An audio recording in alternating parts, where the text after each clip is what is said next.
તમારી ઓકાત હોય તો બાપુ આમાં આવો દીકરાઓ ખબર પડે તમે કેમ વાત કરી શકો છો બાપુ એટલું ધ્યાન રાખ્યું જેને જેને આ કર્યું છે એના વડવાળી વંશ કાઢી નાખવાની છે। હવે ભાઈઓ મોગલધામ બાપુએ તમને લોકોને તો ખબર જ છે કે ખુલ્લેઆમ જે કહ્યું હતું ને, જે આ વાત કરી તો મારી માં મોગલ તમને નહીં છોડે। હવે ભાઈઓ આ કોને કહ્યું હતું? શું મિત્રો વાત કરી તો બાપુની દીકરીને ભગાડનાર ઓમ ડાભીને મિત્રો આ કહ્યું હતું?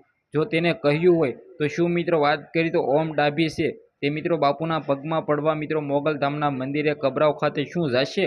આ બધી જ માહિતી આ વિડીયોમાં દેવાનો છું। સાથે સાથે આપણે ચેનલમાં તમે પહેલી વાર આવ્યા હોય તો સબસ્ક્રાઇબ કરવાનું ભૂલો નથી, જેથી મિત્રો વાત કરીએ તો સૌથી પહેલાં હું વિડીયો અપલોડ કરું તો સૌથી પહેલાં તમને મળી જાય। સબસ્ક્રાઇબ કરી લો અને સાથે સાથે બે લાઇકન ઘટડે છે તેના ઉપર મિત્રો ઓલ ઉપર સિલેક્ટ કરી દેજો, જેથી તમને સૌથી પહેલાં નોટિફિકેશન મળી જાય।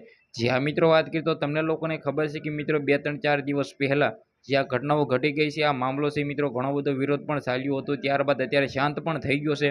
પરંતુ મિત્રો વાત કરીએ તો ઘણા બધા લોકોને એ નથી સમજાતો કે મોગલધામના બાપુ જે મિત્રો વાત કરીએ તો મણિધર મોગલ છે, જે સામત બાપુ છે, તે મિત્રો વાત કરીએ તો ખુલ્લેઆમ કોને કહ્યું હતું?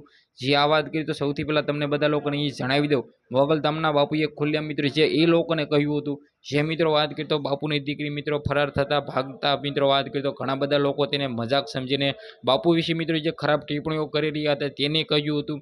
સાથે મિત્રો વાત કરીએ તો ઓમ ડાભી નામના વ્યક્તિ તમને લોકોને તો ખબર જ છે બુકી છે, અને પરંતુ તે એમ કહેતો દુબઈથી તેને મિત્રો એમ કહેતો સટ્ટા બજારો પણ કરતો હતો અને તેની પાસે 60 લાખથી પણ વધારે પૈસાની ફોર્ચ્યુનર પણ છે।